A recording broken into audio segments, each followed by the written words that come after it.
Mark had been making an effort to get clean, and he also begun a fling with 7-year bitch singer Celine Vigil. One time hanging out with Celine, she asked, quote, "What happened to make you so sad?" Mark was taken aback by this question. Mark explained it as, quote, "My mind spent a quick minute going down the long list of damage I'd done to not only innocent people I hardly knew, but also those I'd known not at all, but who had suffered the misfortune of crossing my path. I shut my eyes. I'd been such a negative, toxic influence. I thought of all the things I did and did not do that hurt people I'd loved the most, especially those I'd lost. In a rare instance of raw, open vulnerability, I started to cry." She held on to me tightly as tears streamed out of my unopenable, burning eyes. Mark had agreed to fly to see his family around Christmas time that year. Mark, who had shockingly stayed clean since his relationship with Celine began, had finally broken. He began looking for a place to score drugs as soon as he landed. He couldn't wait though, and instead of flying to Yakima, he left the plane and walked into the city. He managed to get his hands on heroin and walked back to his apartment. Mark desperately searched for spoons, a lighter, and a rig so he'd get his fix. He did his first shot in 6 months using a candle and was back down the opioid rabbit hole. Mark came to, bought more heroin and rigs before flying to see his family for Christmas. When he touched down, his mother greeted him with, quote, "Finally kicked the drugs, I hear. Is that true?" "Yes, it's true," Lanegan responded. Mark's mother was abusive verbally and occasionally physically, and Mark wanted nothing more than to wrap the visit up and get back to Seattle. Mark went as far as to go to an AA meeting while visiting to get a 30-day sober chip to show his dad. He admitted to being extremely high during the meeting and wanted to keep up the charade of him being sober. Mark and his mother got into an extremely heated argument in her truck on the way to the airport, which I'm not going to disclose all the details of it, just due to the nature of what was said.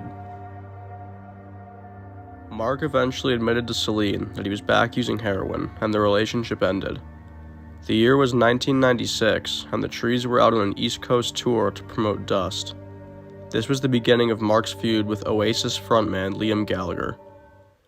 The two were backstage and catering when Liam called out to Mark, "Howling branches!" Mark ignored this joke.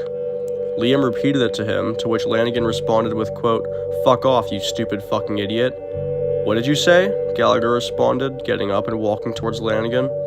Mark then challenged him with, quote, "What are you waiting for, tough guy? I'll fuck you up." "You're gonna be very sorry, mate," Liam shouted as he waited for his security to hold him back. The Trees were performing during the tour when Mark spotted Liam in the crowd, arms folded, trying to look intimidating. Mark mouthed an unmistakable "fuck you." A second later he mouthed "come on, motherfucker," and motioned for him to come out on stage, extending him an invitation to his own public ass-kicking. Van Connor, bassist for the Trees, responded to this challenge by inching his way over to Gallagher before clocking him in the head with his Fender bass, nearly knocking Liam to the ground. The Trees finished up, and Liam stormed past with his bodyguards, yelling at Mark, "See you in Miami." Miami was the last day of the tour, and Mark was ready. Mark, upon arriving in Miami, had waited backstage for Gallagher, before being told the Oasis singer had quit and flew back to the UK. In October 1996, Mark got a knock on his door. "Hey buddy, I'm sorry to tell you this, but Demery has passed away. Lane would like you to call him as soon as you can."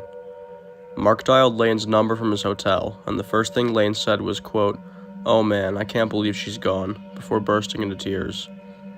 Through his tears, Lane said, "I can't stand to be alone right now. When you coming back?"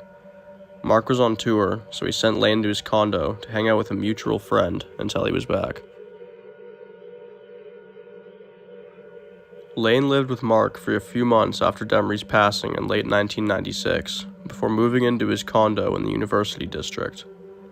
Mark had reached rock bottom. He was dead broke, to the point the power and heat were shut off in his apartment.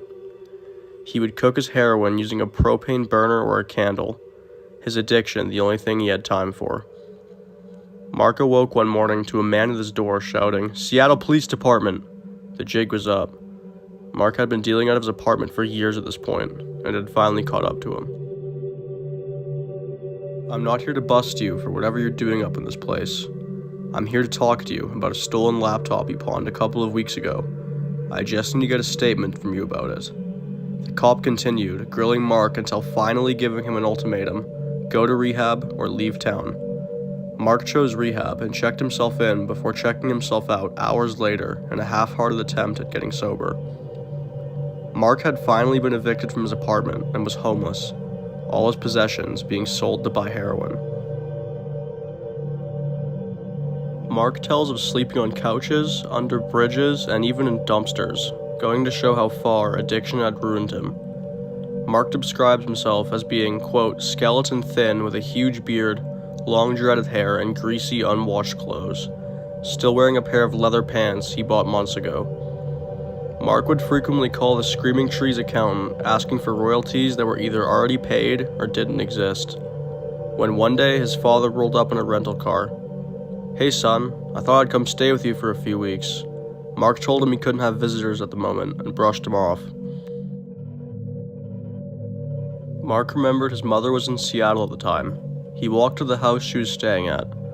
After not speaking for years, he simply asked for money, to which she flatly refused. She did, however, agree to drive him to the other side of the hill. Mark's mother handed him a piece of paper before leaving, the name of a rehab facility. Mark crumpled it up and threw it out without even giving it any thought. Mark was now a homeless, drug-addicted street dealer who was going by the alias Red, selling and using whatever he could get his hands on. The talented and charismatic singer from the grunge era was gone. Mark was in trouble. He sold for a bigger dealer named Ronnie, who now wanted to kill him due to the fact he had been stealing what he owed. Mark had absolutely nothing left. Courtney Love had reached out to a friend of Mark's after years of no contact. She wanted Mark to go to a rehab facility for disgruntled singers in Los Angeles. Mark didn't care about the rehab though. He knew if he stayed in Seattle, it was only a matter of time before something bad happened. He planned to get to Los Angeles and hit the streets again. However, Mark decided to go to the rehab facility. He was then sent to a hospital for detox.